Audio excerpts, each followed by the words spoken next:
we will be back. Okay, and I think this time it does work. Hopefully it does. And I don't even know to access my own broadcast. That's funny.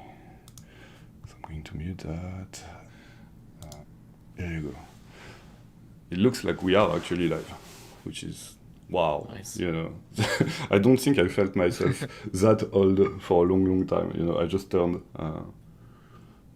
Yeah, I mean, it's always, it's this moment of not going back when you hit that live button, because then people can see you actually. Yeah. Whatever you do.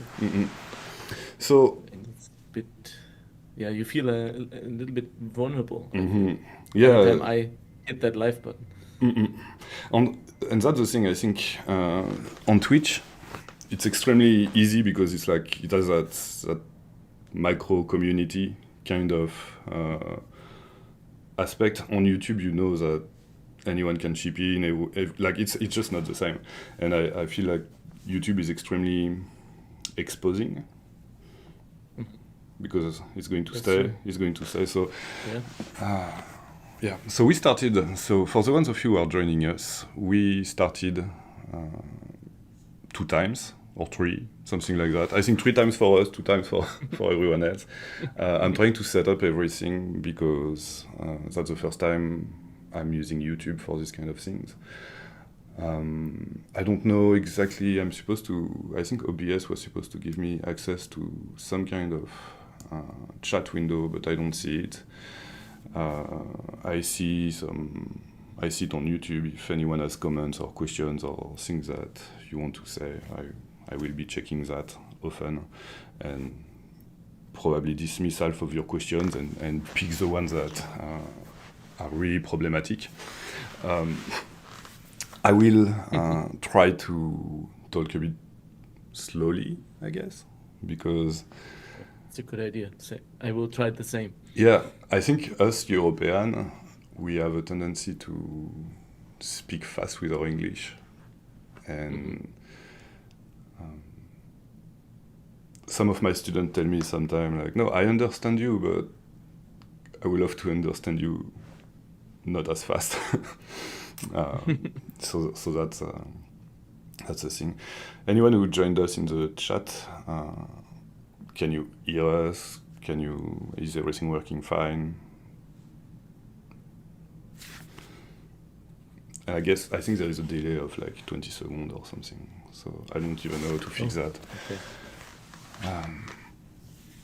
So we will know that in a minute. I said that we will start at 3:30. It's 3:23 here, so I'm waiting basically with a list of questions that I will use to push Dominik through the gauntlet.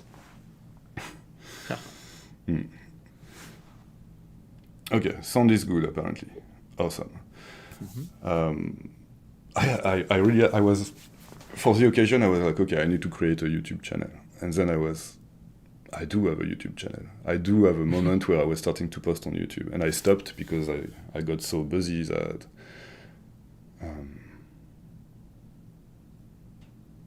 it was during COVID, but during COVID I also had so much work on my plate because I decided to do something out of COVID, and I started to be super creative with a shit ton of different projects.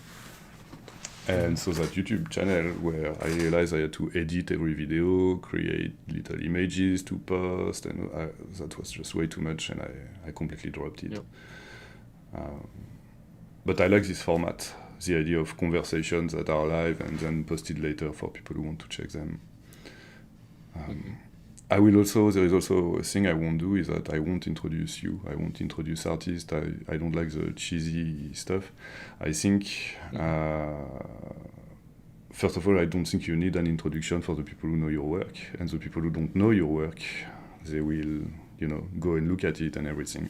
And when I repost the video, I will put a link to your work. But I think that's how I want to keep it, because the reason why I'm doing this is because I feel like if I introduce you in a certain way, I'm already framing the conversation. If I introduce you talking about, I don't know, your...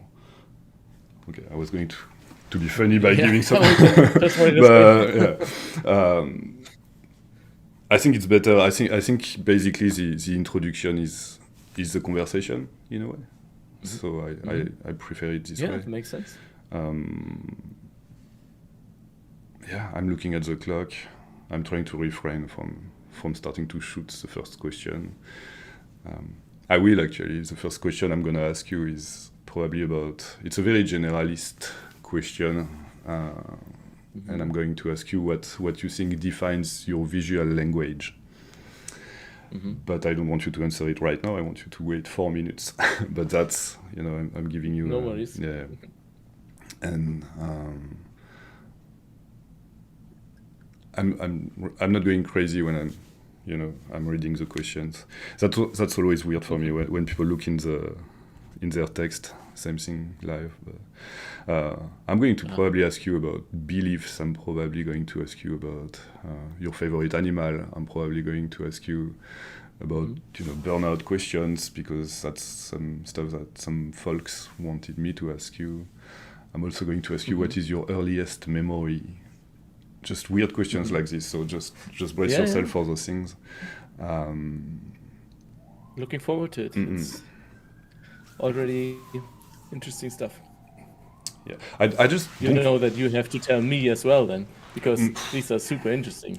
This is funny because I did not. I realized that I wrote a list of questions I wanted to ask you, and I don't think I have the answer for some of the questions. Like, I could not answer some of the questions I'm gonna ask you. So, I mean, I could, but I don't know how I would.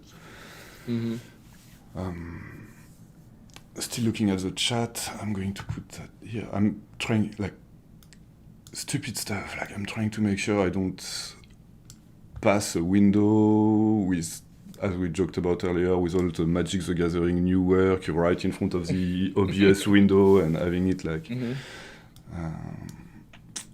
Okay, so I can read the chat, so that's nice. Everyone needs to know that there is a latency of about real 20 seconds. I don't know why. I think I could have reduced the latency, but we will lose quality if I do that, I think. So, I don't know. I'm going to start recording, and maybe that will disconnect everything. If everything disconnects, you will be patient. We are coming back. Okay. Yeah, I don't think... start the third time then. Yeah, exactly. I don't think I don't think he disconnected anything. I'm recording because I'm planning to probably repost the entire conversation with no edits. But recording it is just in case I really need to edit stuff. Who knows? I may have a Maltese jumping on my lap. You may have a storm taking out your bookshelf in the back. I don't know. It's nice, actually. It's funny because you have a green background, and I have the same green in the back of my office as well. And it's funny because we both work. I have a lot of wood and green, and we both work with a lot of red. Yeah, that's the idea. Yeah. When I first chose a few stuff like the sofa and so on for my studio, I decided to go for green because I will have a lot of red paintings sitting there on the wall, and if I choose another color, or if I choose the red, for example, which I like maybe more than green, I'm not sure, but then it would be too much, or the paintings cannot really exist. Yeah. Stand on their own. Yeah. When people come to my place, some people are very surprised to not see any artwork on the walls, and I usually explain that I can't. That's too much for me. I see artwork on my, in my studio all day long and everything. So I need my living area to be kind of a contrast with my artwork, and I think that's kind of very similar to what you are saying. Yeah. In a bit, yeah. This is actually my studio, so I have a lot of images here because I work on stuff. and I need them to be around me, and so I can work on them in the times I don't work on them. Mm-mm.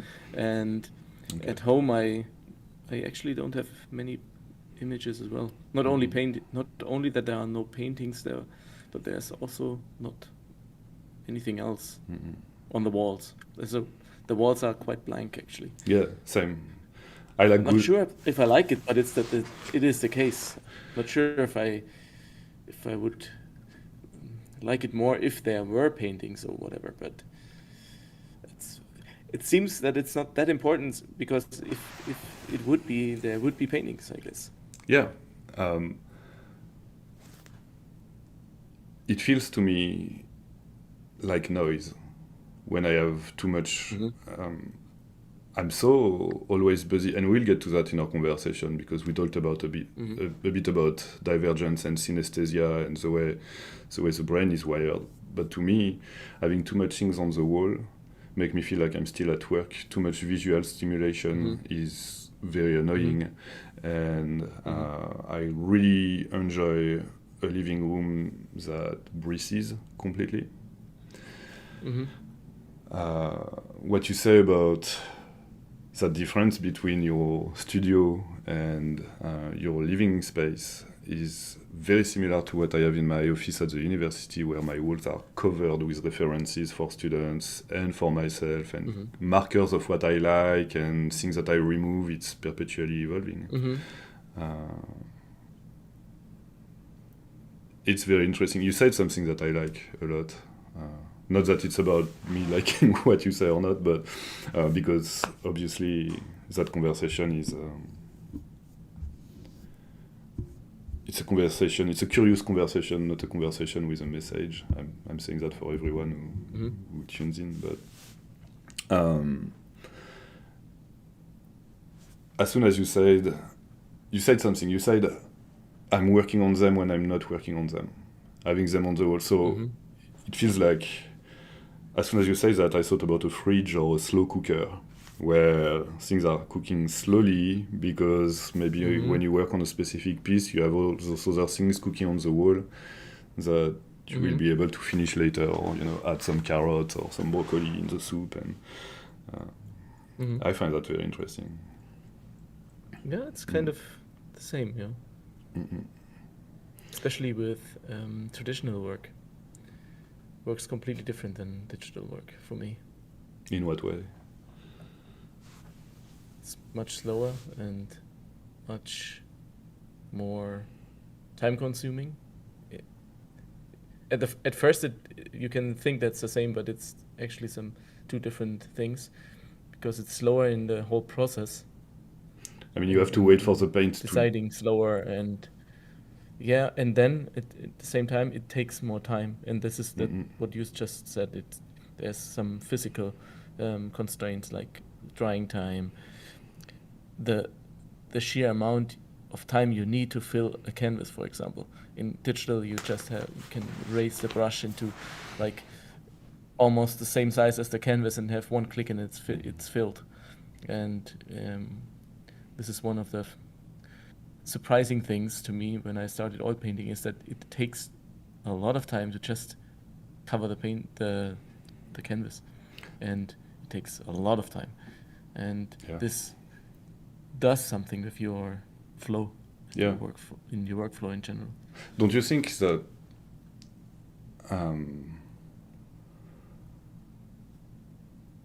that was a place of...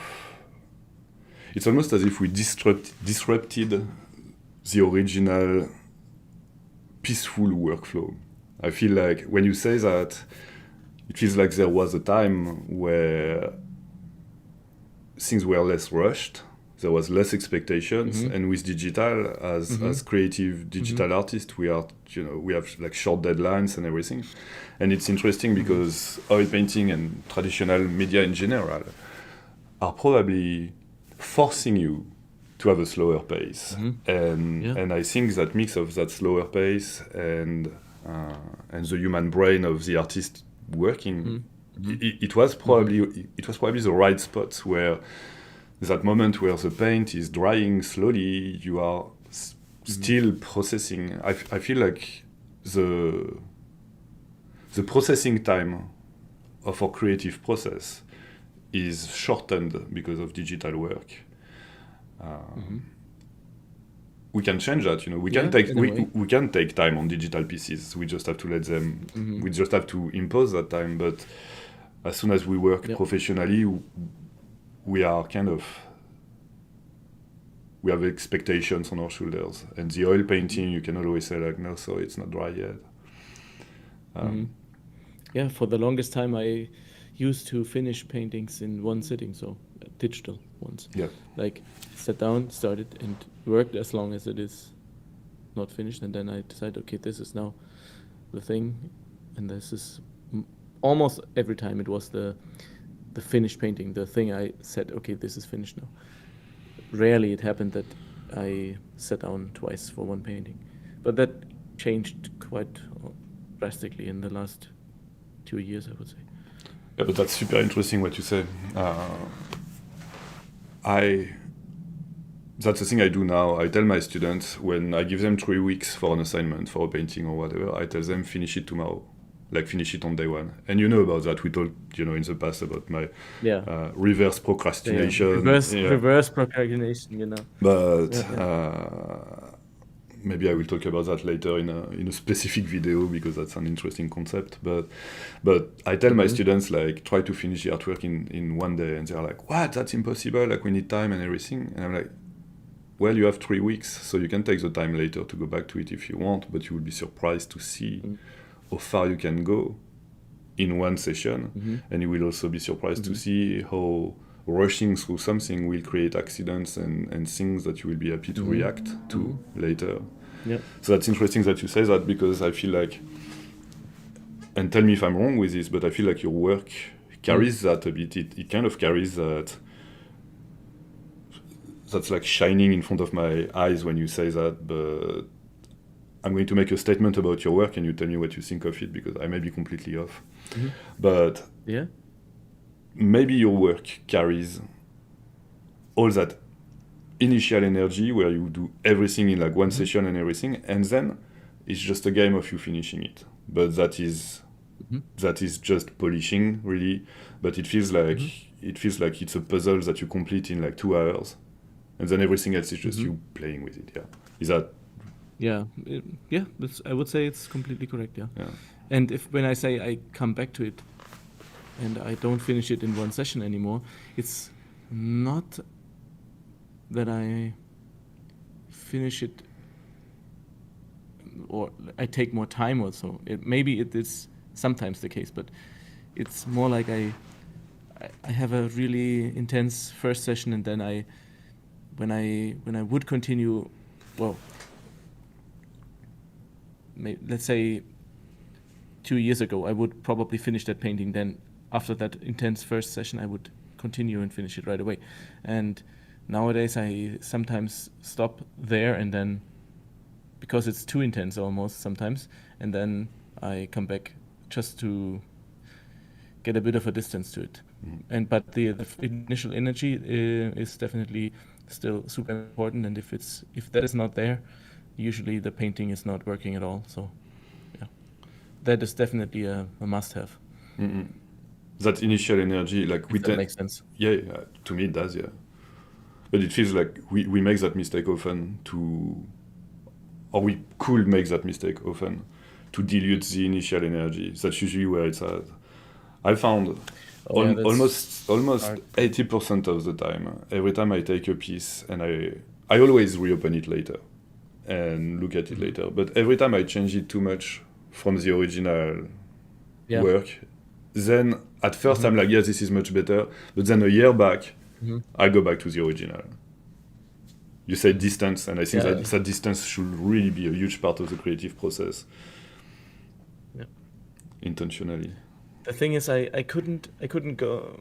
Well, let's say I need the distance sometimes, but the distance needs to be fairly short, actually, because if I start the painting and I, let's say, stop for 2 weeks, let's say, this is way too much. It needs to be maybe a day or so, 2 at most, and then you can go back. And because then I still have the energy left, and I still can pick the painting up where I left it. If I, for example, I have a few paintings I wanted to see finished by now, but they are not finished yet, and it's always very hard to jump into this painting again, because the threshold to which you have to overcome to get into this energy and the flow again is very hard. And then this almost every time these paintings take then a huge amount of time.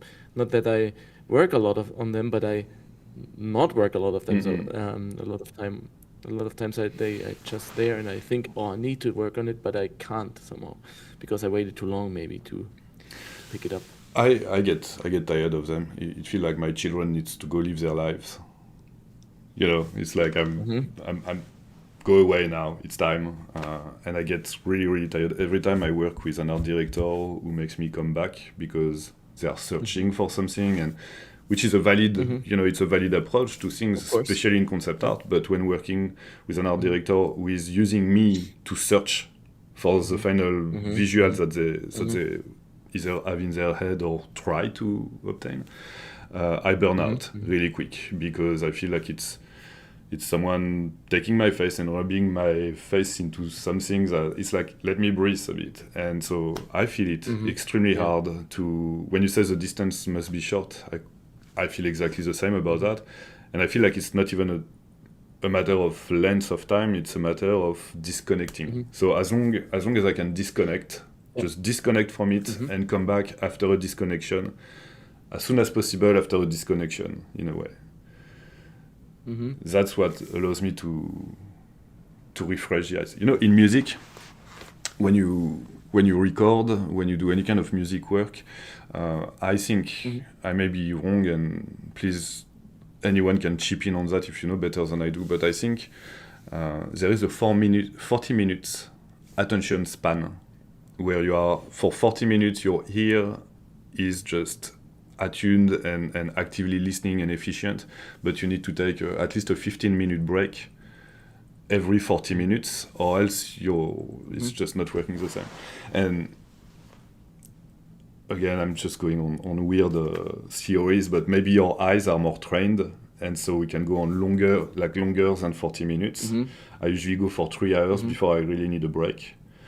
But it's the same dynamic, or I feel like it's the same dynamic that needs that we have to disconnect, and so we do that in small bursts in the process. We work a few hours, we take a break, work a few hours, take a break, time for dinner, go back in the evening.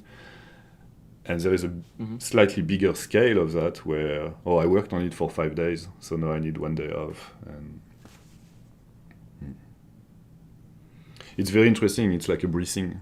It's how do we breathe with our artwork? Yeah.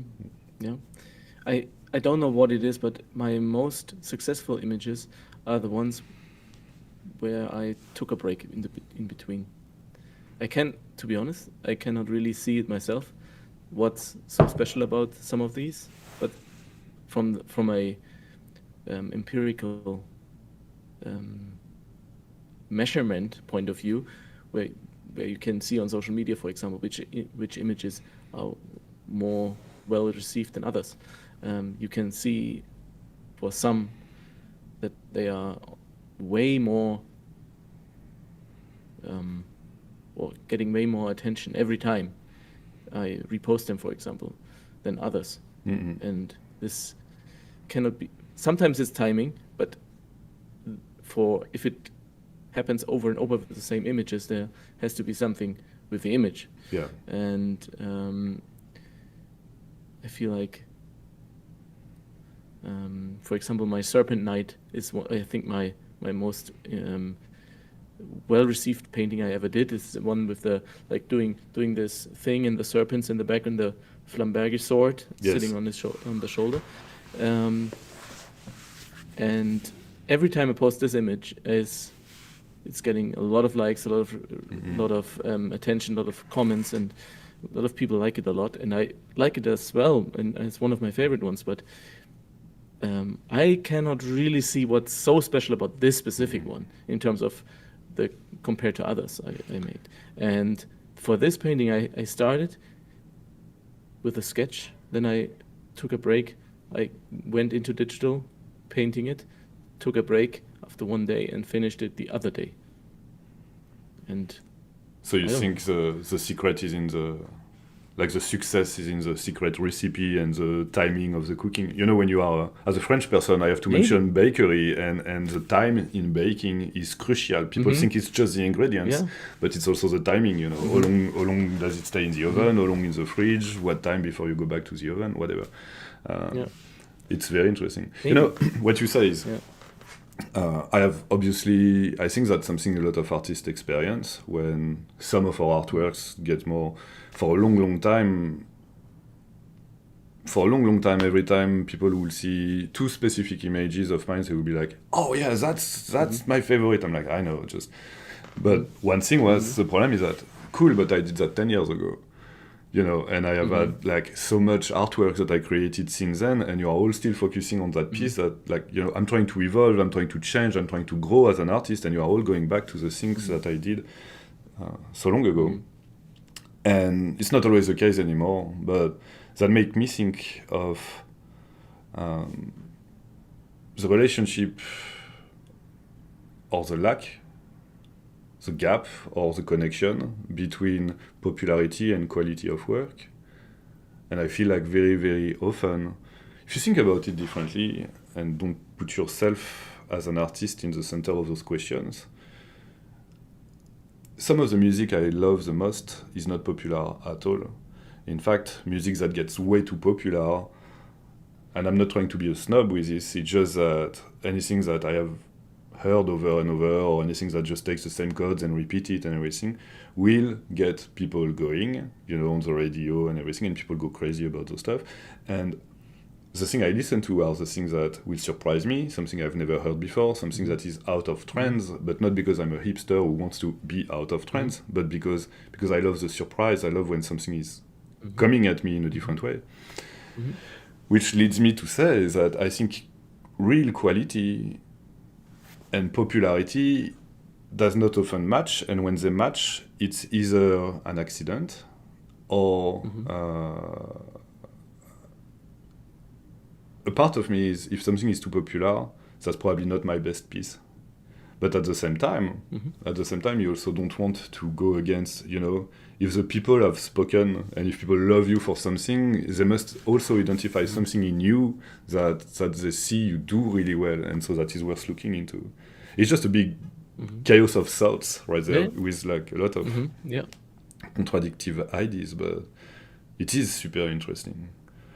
And so, if you were to pick your favorite piece of your work, is that one that became popular, or is it one that is not specifically noticed by people?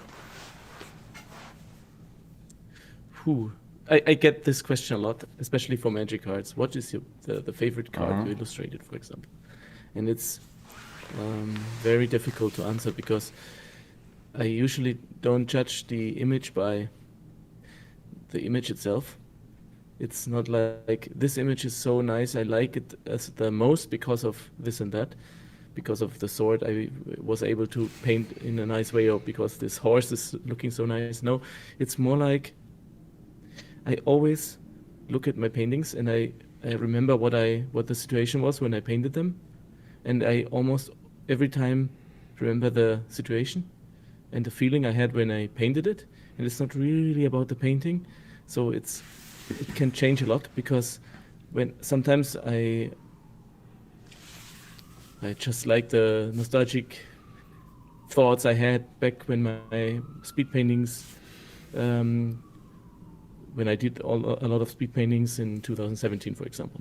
Then I look back at those and I think, oh, I don't even know how I did it now. This is such a complete different approach, and but I always know how it felt like doing them, or which painting I did in which situation, and it's the same with newer paintings as well. And since the situations are so different and the feelings and the emotions and everything, it is hard to pick one, because sometimes you like to remember that specific moment more than the other, and the other way around.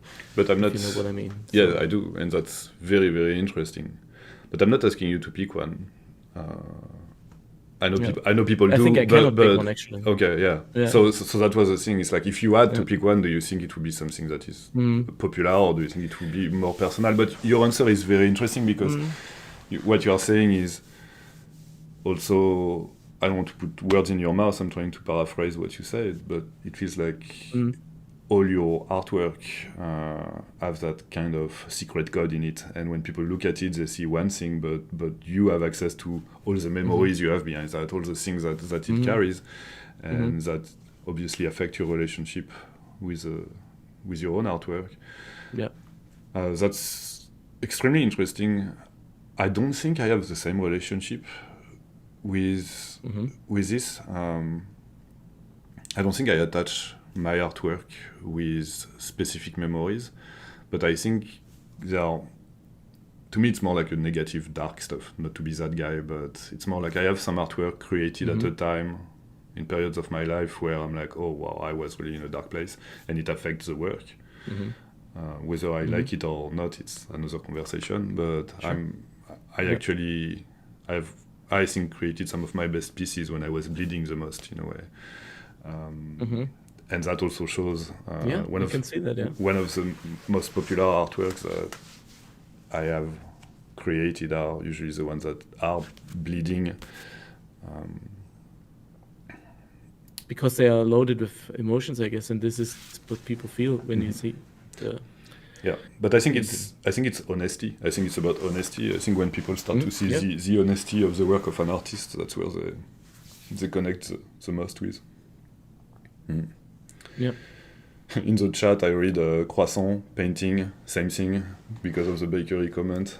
Painting and making croissant is absolutely the same. It's the same thing. Let me dive into, unless you want to keep going with the topic, maybe I think just one last thought on the cooking time and the rushing time, because I feel like we said two different things. One is that sometimes a painting needs time to cook, and you need to distance, and sometimes you need this rush energy, the pure energy of starting something new and being excited about it. So I think it's a balance between those two things. Yeah. And it has to be always a balance between those two, because if you rush it too much, you might lose potential, and if you cook too much, you will cook out the energy and the life out of the painting. So there's not, you need to do this or that, you need to do both, actually. Yeah, that's super interesting. It's like being in control. It's like an orchestra, when you decide when to accelerate, when to slow down, and when to that's a really great point. And knowing your own pace too. So when you are the artist in charge of that, knowing when it's time to breathe, knowing when it's time to accelerate, and being able to identify when you have the momentum, and tell your friends and family, sorry, I have to cancel tomorrow. I will still be working because I'm in that mood. Yeah. But at the same time, you also have to understand when you need to stop.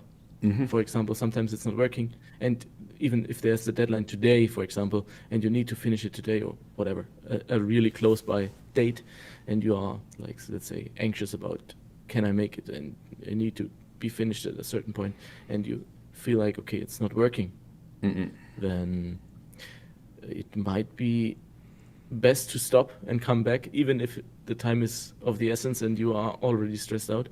But this is also important to know, that when you stop and come back later, even if it's hard, and it's the opposite of what you just said with I'm keep going and say no to other things. So you always have to listen to yourself, I guess. Yeah. And this is sometimes quite hard, especially in stressed situations, deadlines and stuff. I have found out very often that anytime I message an art director for exactly what you describe, I technically I never miss a deadline. That's fine, you know. But sometimes I'm in a situation where I would wish to miss the deadline because I know that, just as you said, if I take a break, I can breathe and the piece will be better.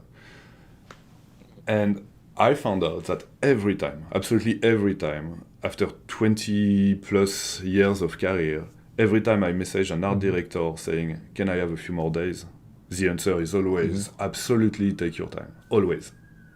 Yeah. I never had an art director saying, no, I want it tonight. You know, it's not.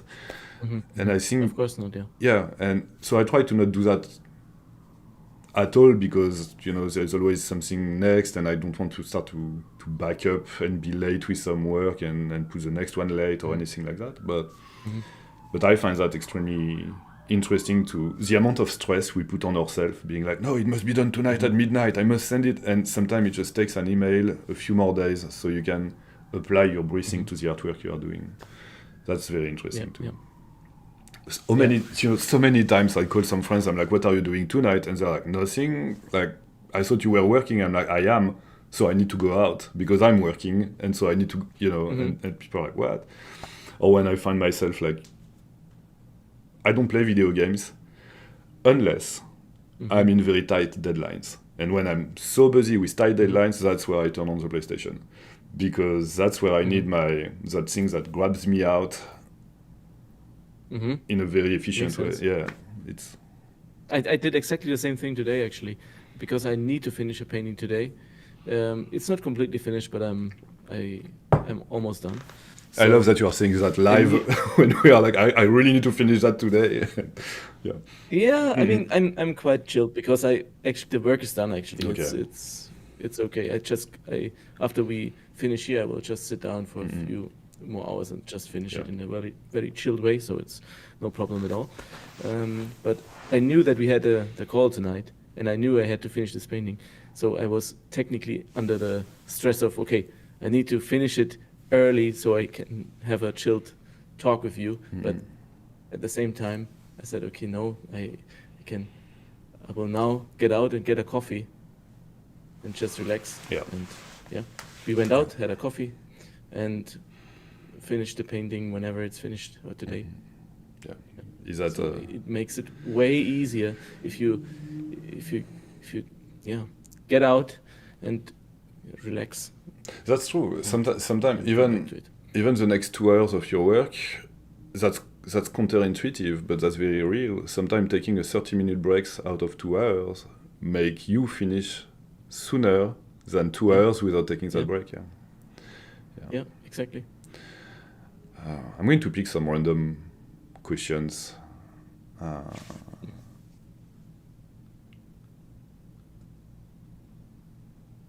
have a list, but I want to. Okay, I like this one. It's a bit. Let's make it quick, but it's interesting. What are the things that you must have it in your studio? Like, it's consequential. You must have that in your workspace. And what are the things that, if you have it in your workspace, you cannot work? Do you have, so basically, what are the big yes and the big no in your creative studio? I think the big must is music, a music player, and it needs to be something that is not on my phones or on my laptop or anything. It needs to be. If you guys see it, this cupboard here, the thing, there's a CD player on it, and up here, this line, well, I cannot. Yeah, there are a lot of CDs, a lot of old CDs from my childhood and from my 20s, and so I collect a lot of CDs, and I wanted to, bring them back to the studio, because you just pick one and you go with a full album and then put it there, and it comes from somewhere else, but not from right where you sit, not on your machine, not on your phones. It's somewhere back there. It fills up the whole room, and this is important for me. I'm the same with that. I think without music, I couldn't work. I have an entire music system around, and we talked about headphones before we started to talk earlier, and that's why I also don't like them. I need the world to exist around me a bit, and so what you describe with So, do you have any, when you say old CDs and everything, like if you give me, I'm going to just don't think too much. Give me one album that you listen from the beginning to the end. Like, give me one, just one. Doesn't mean the only one, but give me the one you think about now. The Division Bell from Pink Floyd. I knew it. Yeah, we talked about Pink Floyd in the past, and you actually did put me into Pink Floyd. That's funny, but you did. Really? Yeah, Pink Floyd was not. I grew up with Led Zeppelin and Frank Zappa, and a lot of my dad was very, very musically intense. But Pink Floyd was not really one of the things that I grew up with. And obviously, I know how important Pink Floyd is. And when I started playing guitar a few years back, I was starting to think I should really dive into Pink Floyd more. And then we were in Berlin, I think, when you told me like one of your favorite band ever is Pink Floyd, and I was like, shit, okay, that's it. Like the mix between me getting back into guitar, you mentioning you are the one who mentioned it and made me like. That's funny. I never told you that. But that night, I went back to the hotel room that night and I listened to the entire Dark Side of the Moon, and and now I'm just a huge fan. So like everyone else, kind of. I assume, but yeah. Cool. Yeah, that's funny. I never had the opportunity to be like, oh, by the way, thanks for Pink Floyd. But yeah. Yeah. Ironically, I listen to it very rarely because it's too good. Yeah, that's interesting. I cannot just pick it from the shelf and just put it in because it needs almost the right moment, or at least it cannot be just during the day when I do random work. It needs to be an active decision and to listen to that specific album. A special moment. You have to have the time. Yeah. Not that timing has to be perfect, but if that would be the case, you never listen to it. But if you at least need to have the time, you need to know, okay, when I start this album now, I can finish it from the first to the last track. And if I can not do that, I would not start the album. Yeah. It's kind of respecting the things you love in a way. It's there are some music albums I know that if I put this album on, it's from the beginning to the end, and I'm not going to skip anything. I'm not going to. I have a lot of that with I don't know, bands like The Devil's Blood lately that I always come back to, when I can't interrupt the song. If someone tells me, hey, we need to go, I'm like, well, can we wait like 20 minutes? I need to finish this album. Like it's very. We consume so much, we hear music at the supermarket and everything, and just taking the time to sit with it is super important. I like what you say about that, because do you play any music yourself, or is it like an external? No. I only consume it. I actually try to learn keyboard and guitar, but it was like still in school, and I was not practicing enough to feel real progress, and then I realized, okay, if I really want to take this serious, then I need to practice, and I realized I will probably have less time to do something else like practicing drawing, for example, and then I decided, okay, I'll focus on one thing and consume the other, and then I decided to draw and not to do music. It doesn't have to be like that, but in that moment it felt overwhelming, have to practice for more than one craft, and then I decided, and I feel like I like that I don't know anything about music. I just Mhm. enjoy it. When I like it, I like it. I cannot really explain why. I don't know how people do music. I have no idea how to do it, how to make a song or Mhm. how to sing well or whatever. I have no clue about the technical things behind it.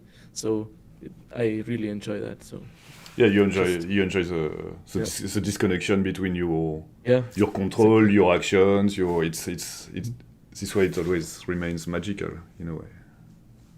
Mhm. Yeah.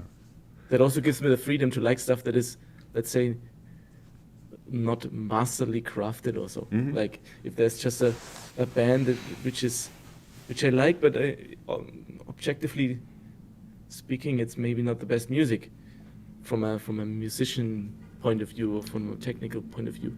I mean, Nirvana is a great Um, example of that. For example, so many people feel mhm, Nirvana in their guts, and but mhm, technically, it's nothing. yeah, It's not and specifically complicated. yeah, that makes it easier to like stuff like that. Mm-hmm.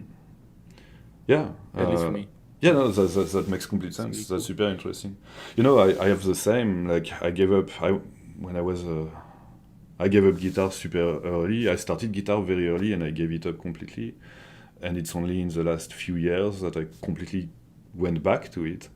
But I had to make the Mhm, exact same choice. I was like, I love music and I love guitar, but it's so much mhm, practice and struggle compared to drawing and painting that comes almost naturally to me. And so mhm, I was like, mhm, that's what I need to push. That's where I need to be. But mhm, what is interesting, mhm, that's an interesting topic, I think. What's interesting is yeah. that now that have, I'm not going to say I have a career as a visual artist behind me because I'm still obviously in the middle of the storm with this and working a lot daily Mhm, but I find my brain in the last few years start to look at the idea of retiring from one career and do something else, starting to be very tickled by this.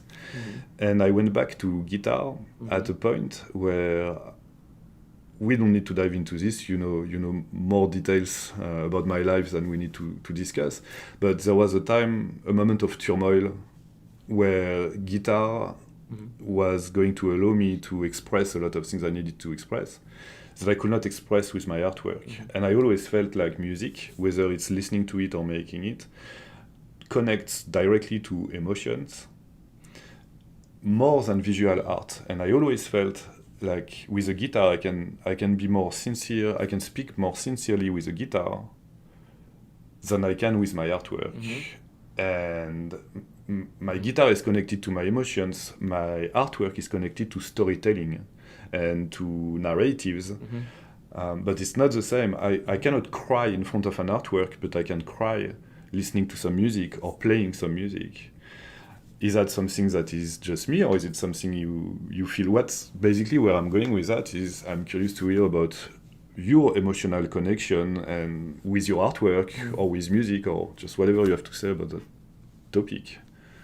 I mean, we touched on it a bit earlier when I was talking about the emotions I remember when I Hmm. look at the paintings I did, and I feel like I can be really emotional when it comes to paintings, and I feel like well, not every brush stroke, but a lot of the brush strokes and the energy coming from emotion are the best ones, and not every one not every stroke I do is connected to a specific emotion or whatever, Hmm. but I feel the overall process uh, is definitely connected to whatever emotion.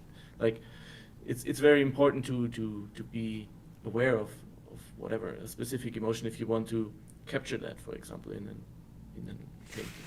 Do you feel a So I difference between digital and traditional when you experience that? the medium is a bit different, and and how you translate the emotion to the canvas is a bit different in both mediums. But I think the general process is the same, I would say. Mhm. Brush strokes, mathematic shapes, geometric shapes.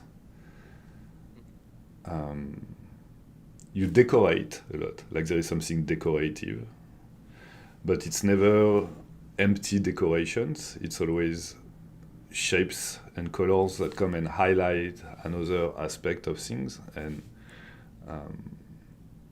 I sometimes talk about my work as a puzzle of textures and shapes and things that I arrange into specific composition. But I think you are a million times further down that path of playing a puzzle with your artwork. And I don't know what you think about that, but it's interesting. I feel like we start to have like a global view on your... So you have your music in the background, you have your emotions going, you pick the music, you know what piece you are working on, then you have your puzzle pieces, you have your shapes, your colors, you have... That must be... I wish we could make experimentations on you, not to say inappropriate things, but if you could just plug your brain with one little thing to see what's going on in there as you work, I find that extremely interesting. Do you work in light or... I would love to see. Yeah. I would love to see the thoughts of other people as well, and sometimes mine as well. Yeah, you know... It's sometimes hard to recognize. We don't need to dive into that. Sorry, because... What are you about to... Well, I was going to ask you if you work in light or in darkness, but that's... Yes. Yeah. I dismissed the question because I kind of knew the answer. I think a lot of us are like that. We need that focus. I don't know, I have some friends who work with like the window open in the bright day in the morning and just like, the butterflies come in, the wind, the flowers and everything. But that is definitely not my reality, and I don't think it's yours either. But... I mean, I like that a lot, actually. Me too. I enjoy this to recharge. But for my painting, I need to be in a dark area with gloomy light and moody music, and then I can just be there. Nobody else can or should interrupt me while I'm doing it. And the butterflies can come in the morning when I sit there with my sketchbook or maybe a book, and I have a cup of coffee and just relax. Then please, sun and butterflies, please. Yeah. But, yeah, that's very interesting, and I think that leads me to your further the earlier question with what I can't have in my studio, and I think this is too much noise or people, like that doesn't matter who it is basically, but if I know the existence of another person in the room, I can definitely not work as well as I am able to do when I'm alone. The alone state is maybe the alone state is even more important than the music actually. And maybe the music participates to you. Being not alone is something I can. Yeah. It helps me to be alone actually. The music, I guess. Yeah. And if there's something going on at the daytime, then people around, people calling, the postman coming by, delivering some stuff or whatever, and it's always something, and this is really something I cannot have. Yeah. So, yeah. So first of all, yes, same thing. I need sunshine. I love sunshine. People think when they look at me or my artwork, they think I love winter and darkness and everything. No, I need so much of that vibe, because I think in darkness I dive too deep sometimes, and so having that very strong contrast is important. I think you nailed it the way you said it. I feel exactly the same. How do you feel? So how do you feel when someone knocks at the door when you are working? That's a weird question, but do you feel like frustrated, angry? Do you feel like, do you want to yell like, leave me alone? Are you in that? Is there a tension, or are you just? Or will you have a tendency to be, well, okay, that's a sign that I need a break? Like, are you chill about it, or do you have that kind of tension around your, like, I'm going to protect my workflow and my artwork with a knife if I have to, like... Mhm. I guess most of the time I'm screaming in anger inside. I barely let it out, but I would probably curse the universe for sending that delivery guy right now. Mm-mm. But yeah, and then I probably ignore the bell and just keep going. Yeah, I'm not here basically. Yeah, That's something I do. my studio is so hidden, and if someone rings the bell, that has to be on accident, or I really am waiting for somebody Yeah, or something. so you expect And something. if I don't wait for somebody, or and when I expect something, exactly. And if I'm not expecting something to happen, then I ignore it. You know, I do the same with my phone. My phone is on silent. You can reach out to me as much as you want. People are like, I tried to call you 5 times. I'm like, it doesn't matter if you try 1 or 10 times. My phone is. I try to sometimes make sure that I preserve the old ways. You know, no phone, no ability to reach me if I'm doing this. If someone is dying, well, like I can come back 10 minutes later. Or 5 hours later. It's not going to change. Okay, that's terrible what I'm saying, but Yeah. the ability of disconnecting from the world is something that is very important. Very important. Yeah, very important. Mm-hmm. I do that way too less. I made 2 years ago, I guess it was 2 years ago, I made a self-experiment with no phone or no screens in general for 1 week. It was very liberating, actually. And I was thinking about doing it more, but Yeah. I didn't. I completely dropped out of social media. Fell back into more. Yeah. Yeah. Really? Yeah. I mean, I post something from time to time, but I don't.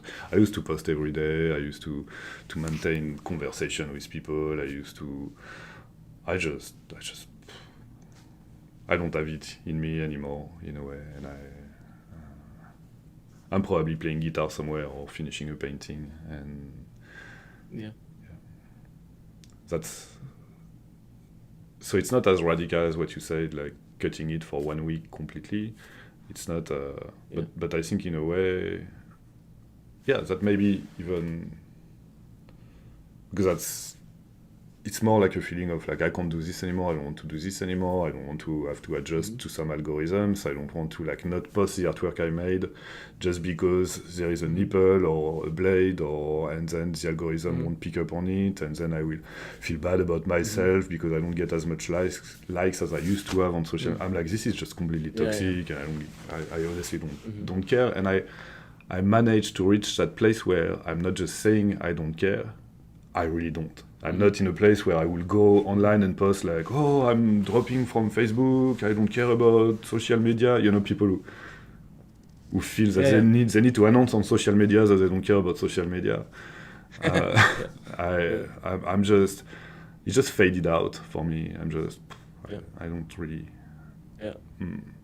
That makes sense. I always feel a bit weird about those posts because I think if you post something like that, you obviously care. Mm-hmm. Because if you wouldn't care, you wouldn't post that you don't care. Yeah. And I mean, I get the feeling behind it, and that this is definitely something I can see. But yeah, I wish I could block it out a bit more, but at the moment I'm fine. Well, as Enjoying artists, it as well. yeah, that's the thing. As artists, it's something we also do for our career. And also we make artworks that we want to share. So social media is a place to interact with people who love your work. It can be a motivation. It can be a. So as long as you get all the positive from that, that's awesome. I used to. I don't that much anymore. So again, that faded naturally. But I think I think I'm just getting slightly older. Not to get too much into that, but. And it can also be just a phase of a phase of your journey. Maybe it comes back.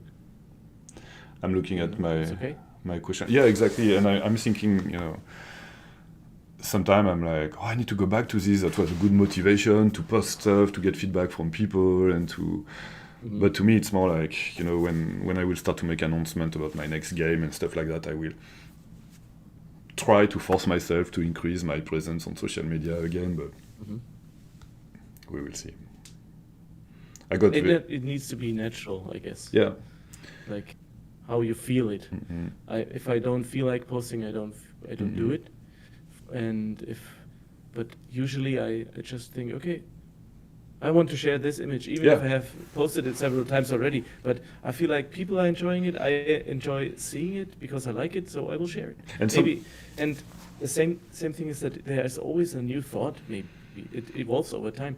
Maybe you thought about this image differently when you created it, and now after a few years, for example, when you're reposting it, there are changes in your life or your visions or whatever that causes you to think differently about this image, or you have just a different thought that comes up or came up in the meantime that is worth sharing. And I think that's always interesting. And people can receive it like that. It's nice to share. People can receive it differently too, also, and times change, and I think it's also part of that very childlike part of us as artists, where we do something and then we take it and we are like, look what I did. You know, there is that kind of look what I did. Completely. Yeah, and that is something to embrace, I think. That means you like what you do and you have the passion behind it, because if you wouldn't like to share it, then you probably there's probably something missing in the process. At least it would be the case for me. Yeah, no, and that's interesting. If I'm proud, I want to share. Yeah. To me, this, but it's different. I'm saying it has disappeared, but that's not true. If I was doing, in fact, I have a bigger project in the back. All the personal artwork I do right now is for my bigger project that's gonna come out. And I was gonna say, I don't feel the need to share the new pieces I make, but that would be a false statement, because even when I work for Retro City, for example, and the artwork I do, I could not help myself but share it on Discord, post a crop somewhere on Instagram or Facebook. So yeah, it's almost like it's a need. It completes the process in a way. It's like, okay, I have done that, and for it to exist, I need to push it into the world. And it doesn't have to be social media. When you say sharing, it doesn't have to be the world. It can also be just your partner or your friend or whatever. And I think this is also the same urge of sharing. Like when I say the world, I mean to the outside of you.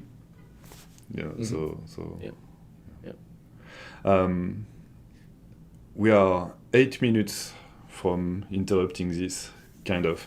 I have to give a couple classes at 5, so I need some time before I go to my courses. I'm looking at some questions, like some.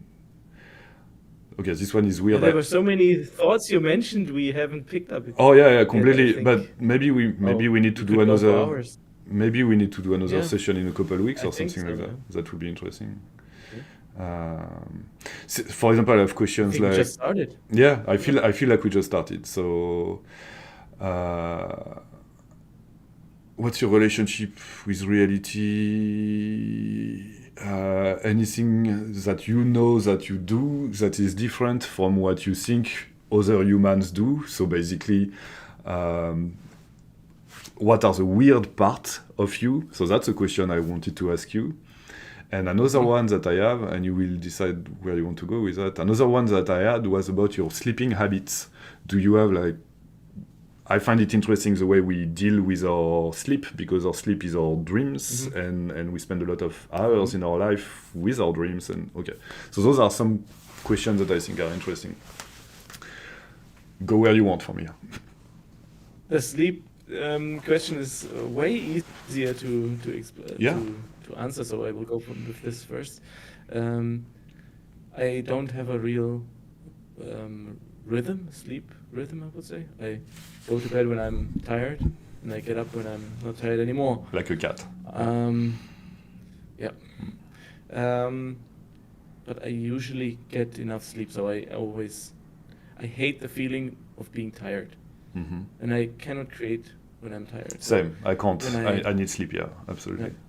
Yeah, and if remember my times at school, or maybe when I was employed, and I had to be at the university, at school, at work or whatever at a specific time, and I wasn't ready yet.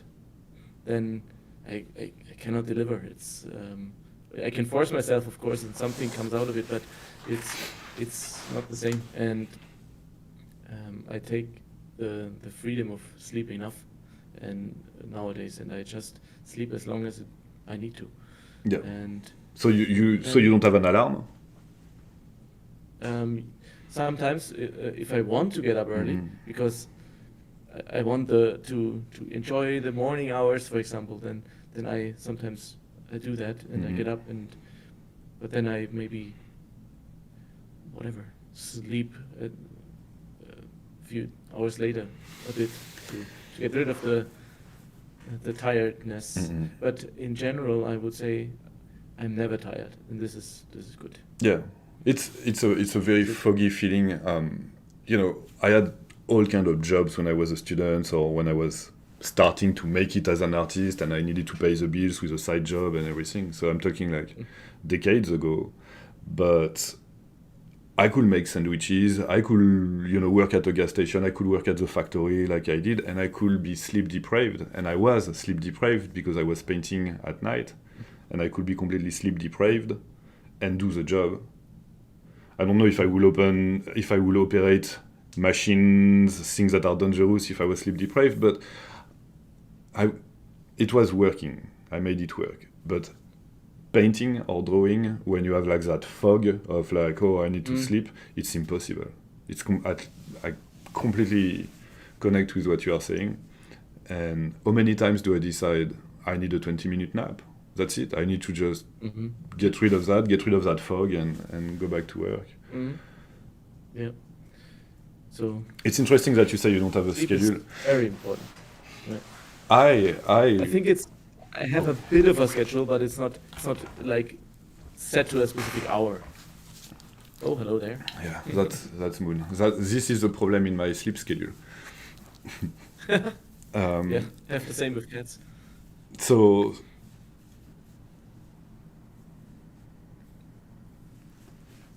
I feel like I need to sleep before the sun goes up, or else I'm a bad person. There is that kind of stuff. So that's usually my thing. I need to, but then I miss seeing the sun go up. So that's. Tell me what's weird about you. Tell me one thing, and then we will leave it at there. Just something quick, and then we'll pick up from that next time we talk. Something that you don't have to give us too much information. Please be the guardian of your own privacy. But is there something that you do where when you do it, you are like, oh, people are gonna think I'm weird, like connected to your artistic activity, maybe, or.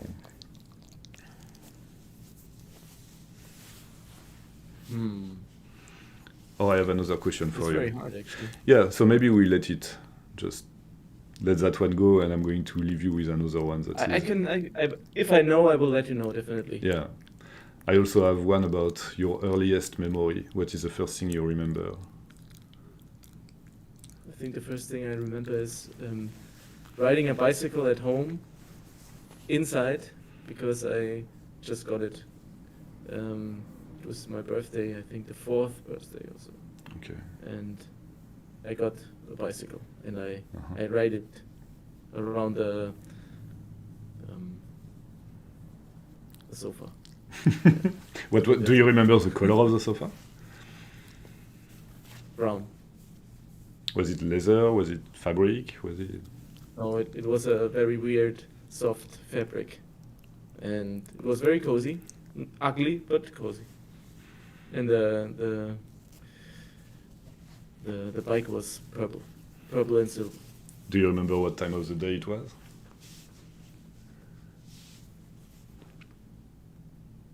I guess early, but I would say that is something I